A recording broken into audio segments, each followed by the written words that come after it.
Guys, അപ്പോൾ ഇന്നൊരു വട്ടേറ്റിൻ്റെ day ആയാലോ. സോ രാവിലെ തന്നെ നീർദോശയും കൂന്തലറി. ഞാനൊരു ഹാഫ് വെജാണ് കേട്ടോ ഗൈസ്. അതെ, ചിക്കൻ കഴിക്കില്ല, ബീഫ് കഴിക്കില്ല, മട്ടൻ കഴിക്കില്ല, ആകെ ഞണ്ടും കൂന്തലും ചെമ്മീനും. അതും തോന്നിയാൽ മാത്രം. ഇനി പറ, ഞാൻ ഏത് ടൈപ്പ് ഓഫ് വെജിറ്റേറിയൻ ആണ്? പിന്നെ നോക്കിയപ്പോഴാണ് എൻ്റെ പഴയ ഫോട്ടോ എൻ്റെ തന്നെ തുറച്ച് നോക്കുന്നൊരു ഫീല്. സോ ഒന്ന് സൂം ചെയ്ത് കാണിച്ചേക്കാം. എന്താടാ നോക്കി പഠിപ്പിക്കുന്നോ? കൊച്ചു വീട്ടിലടാ, തിന്നോട്ടെ മനുഷ്യൻ. ഇത് കണ്ടാൽ ഞാനാണ് തോന്നിയില്ല അല്ലേ? കമോൺ ഗൈസ്, നമുക്ക് അനിയനെ എങ്ങനെ വെറുപ്പിക്കാം എന്ന് ഞാൻ കാണിച്ചു തരാം.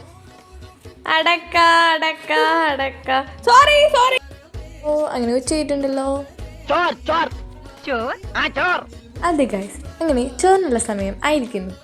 പിന്നെ രാത്രി ഒരു ഫംഗ്ഷൻ ഉണ്ടായതുകൊണ്ട് നമുക്ക് ഇന്ന് ബിരിയാണിയാണ്. നേരത്തെ പറഞ്ഞ കാര്യം ആരും മറന്നില്ല എന്ന് വിശ്വസിക്കുന്നു. അതെ, ഞാനൊരു ഹാഫ് വെജിറ്റേറിയൻ ആണല്ലോ. കറക്റ്റ് ആ ചേട്ടൻ എൻ്റെ പ്ലേറ്റിലേക്ക് വന്ന് ചിക്കൻ വളർന്നു. എനിവേ, അത് വേസ്റ്റായി. അപ്പോൾ അതിനോട് ഖേദം അറിയിക്കുന്നു.